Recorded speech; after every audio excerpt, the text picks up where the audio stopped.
کہ مجھے اللہ تعالیٰ نے یکے بعد دیگرے 3 بیٹیاں عطا فرمائی ہیں۔ میں اللہ کی سطح پر بالکل راضی ہوں۔ میرے شوہر بھی ماشاءاللہ خوش ہیں، لیکن میرے سسرال کے دیگر افراد مجھے قصوروار ٹھہراتے ہیں۔ میرا سوال ہے کہ بیٹیوں کا پیدا ہونا کیا عیب کی بات ہے، اور کیا اس صورت میں عورت کو قصوروار قرار دینا درست ہے؟ نہ شرعاً درست ہے اور نہ سائنٹیفک اصولوں کے مطابق درست ہے۔ بیوی کا قصور ہی کیا ہے؟ جی، وہ مالک کہتا ہے للہ ملک السماوات والارض یخلق ما یشاء، زمین و آسمان کی بادشاہت تو عرش والے کی ہے، بے شک بے شک، وہ جو چاہتا ہے پیدا کرتا ہے۔ جی، یہب لمن یشاء اناسا، جس کو چاہتا ہے بیٹیاں دیتا ہے، ویہب لمن یشاء الذکور، جس کو چاہتا ہے بیٹے دیتا ہے، بیٹیاں نہیں دیتا۔ جیسے ابھی پہلے سوال میں آپ نے کہا ان کے پاس 2 بیٹے ہیں، بیٹی نہیں تھی تو انہوں نے بہن سے لی۔ جی، او یزوجہم ذکرانا و اناسا، اور بہت ساروں کو تو وہ مکس کر کے دے دیتا ہے، بیٹے بھی بیٹیاں بھی۔ اور کتنے وہ ہیں وَيَجْعَلُ مَن يَشَاءُ عَقِيمًا، جس کو نہ بیٹا دیتا ہے نہ بیٹی دیتی ہے، اس کی مرضی ہے نا۔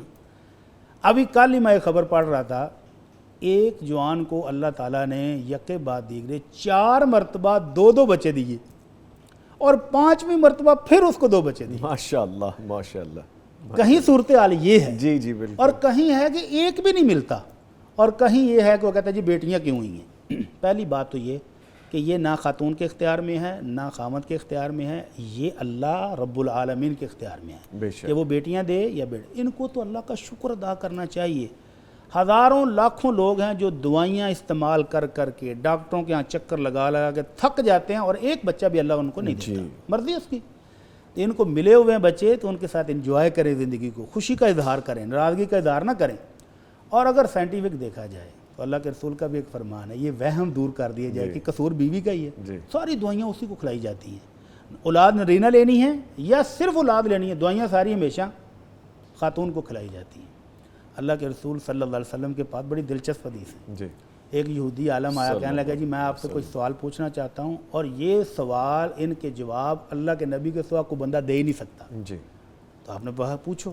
کہنے لگا جی جنتی جب جنت میں جا رہے ہوں گے تو پل صراط سے پہلے وہ کہاں ہوں گے؟ تو آپ نے اللہ کی رحمت سے جواب دیا کہ پل صراط سے پہلے وہ اندھیرے میں ایک جگہ پہ ہوں گے۔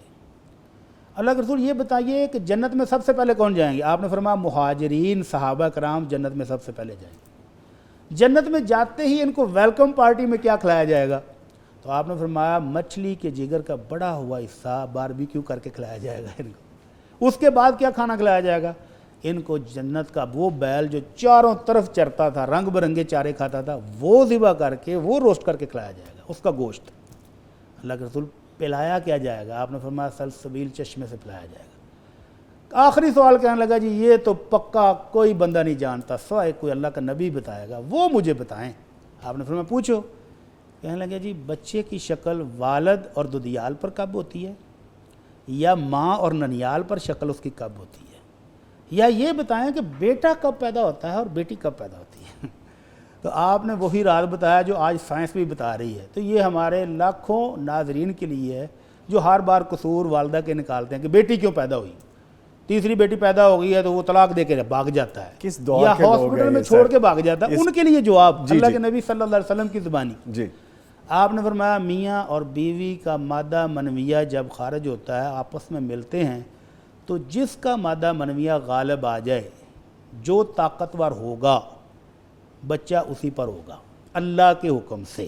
بے شک، اگر مرد طاقتور ہے، اس کا مادہ منویہ غالب آ گیا تو اللہ کے حکم سے بیٹا ہوگا اور شکل و صورت دودیال پر ہوگی۔ اور اگر خاتون طاقتور ہے، مضبوط ہے، اس کا مادہ منویہ غالب آ گیا تو بچے کی شکل ماں پر ہوگی اور وہ بیٹی پیدا ہوگی۔ تو اس میں اب قصور کہاں ہے؟ تو اس لیے اللہ کی رحمت پر خوش ہونا چاہیے۔ اللہ نے ان کو بچیاں ہی دی ہیں، دی تو ہیں، جی، تو اس پر اللہ کا شکر ادا کرنا چاہیے۔